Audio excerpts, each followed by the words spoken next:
पहले मुझे मुल्ली कहा गया, मुझे आतंकवादी कहा गया, मेरे बाप तक को गाली दी गई, मेरे भाई को कहा गया। मेरा सवाल माननीय पूर्व सांसद जी से है, क्या वो अपने समर्थक का खंडन करेंगे जिनसे वो मुझे गाली दिलवा रहे हैं? क्या उनके घर में बहन बेटी नहीं है? मैंने कभी नहीं कहा, कभी नहीं करी मैंने धर्म की राजनीति, ना मैं करूंगी। बहुत आसान है अगर मैं सिर्फ मुसलमानों की बात करूं। जो लोग इस तरीके से समाज को तोड़ रहे हैं, तो वो पहले मेरे पत्थर मारे, मुझे गाली दे, मैं सबसे आगे रहूंगी, लेकिन मैं इस काम से हटूंगी नहीं।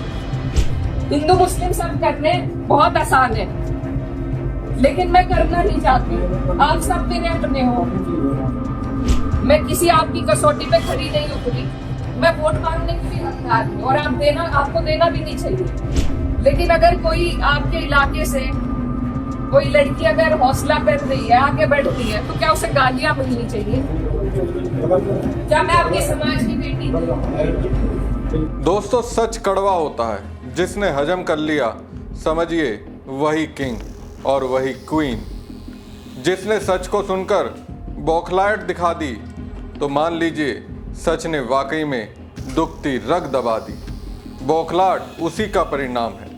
कैराना से सपा सांसद इकरा हसन ने सच्चाई बताई, वो सच्चाई जिसे आप भी जानते हैं, जिसे मैं भी जानता हूँ, जिसे हम सब जानते हैं। लेकिन उस कड़वी सच को सुनते ही भूतपूर्व सांसद लानत मलानत इकरा हसन को बोलने लगे। इतिहास को साक्ष्य के तौर पर पेश कर इकरा हसन पर निशाना साधने लगे।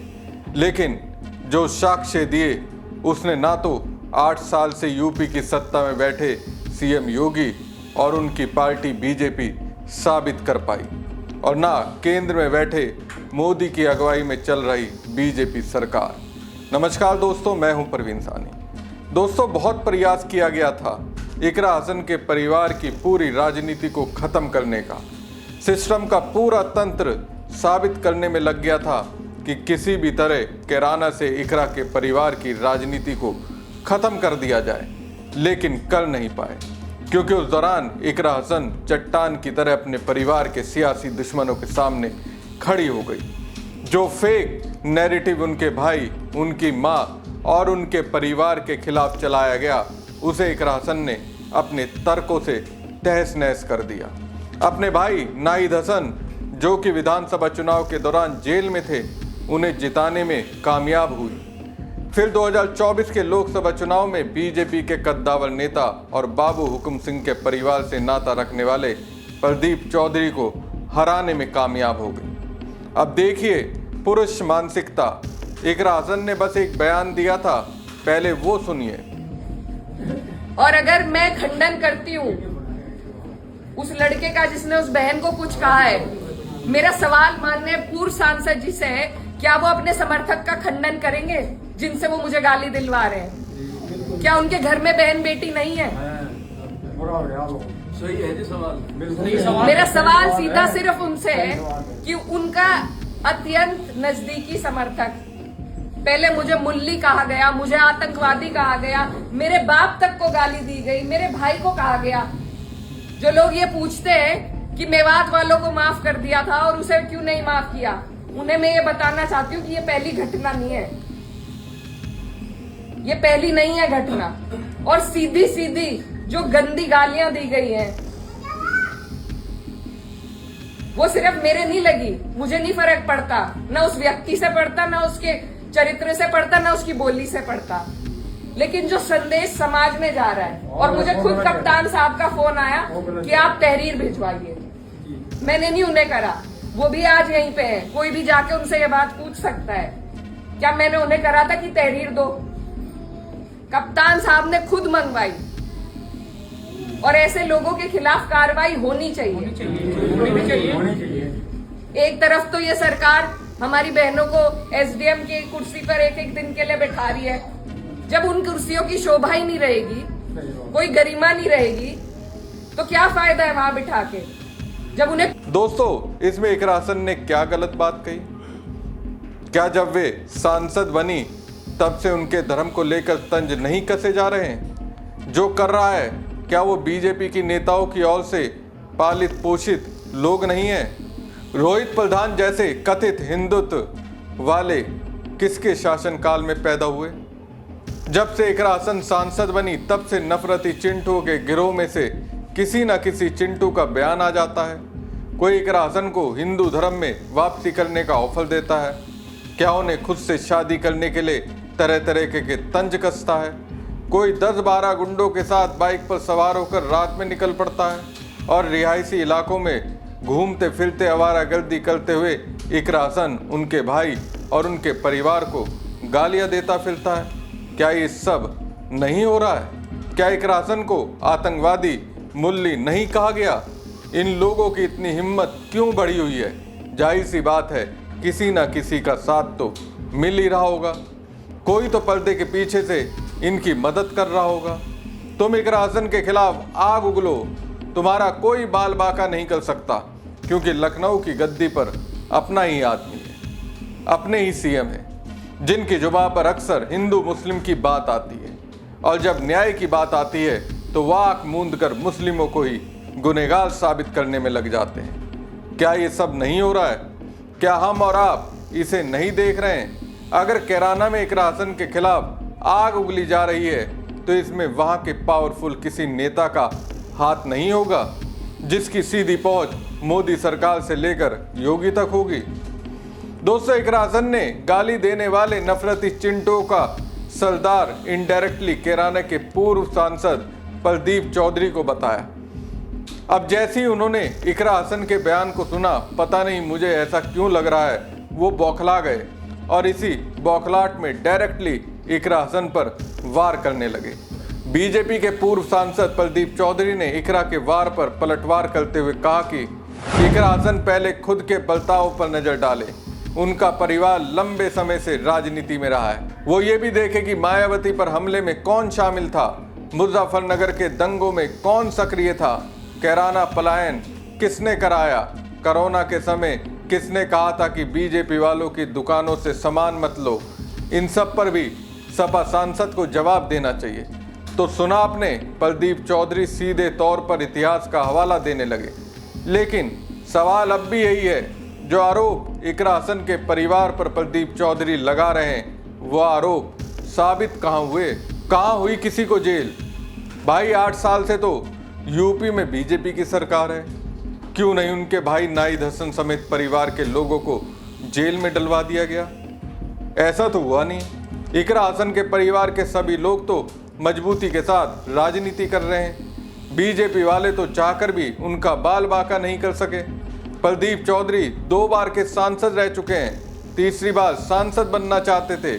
मुझे लगता है वो अपनी हार को पचा नहीं पा रहे हैं। जिस तरह का बयान बीजेपी नेता प्रदीप चौधरी दे रहे हैं, उससे तो लगता है इकरा हसन की सियासी साख पर दाग लगाने का प्रयास हो रहा है। उसमें कहीं ना कहीं पर्दों के पीछे उन शातिरों को आशीर्वाद इन्हीं से मिला हुआ है।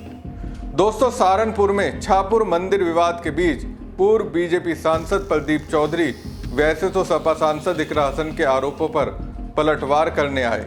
मुझे लगता है उनका ये पलटवार आने वाले दिनों में उन्हीं पर भारी पड़ने वाला है। प्रदीप चौधरी ने इकरा हसन पर वार करते हुए आगे कहा, मंदिर में हुई तोड़फोड़ की घटना को लेकर मैंने खुद एसएसपी से मिलकर कार्रवाई की मांग की थी। मामले को लेकर सपा सांसद कई तरह के आरोप लगा रही हैं, जिसमें सच्चाई नहीं है। शांति भंग करने का प्रयास ना किया जाए। हम सपा सांसद से कहना चाहेंगे कि फेसबुक और व्हाट्सएप की राजनीति छोड़कर जमीन पर उतरे और लोगों की भलाई के लिए काम करें। क्षेत्र में शांति बनाए रखना सबसे बड़ी जिम्मेदारी है। एक कहावत है दोस्तों, उल्टा चोर कोतवाल को डांटे।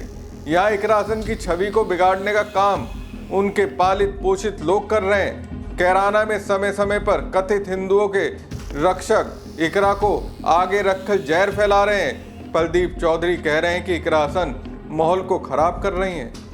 इकरा हसन का तो कोई धार्मिक सद्भाव को बिगाड़ने वाला कोई बयान नहीं आया। वो तो अपनी जीत के लिए मुस्लिमों से ज्यादा हिंदुओं को क्रेडिट दे रही हैं।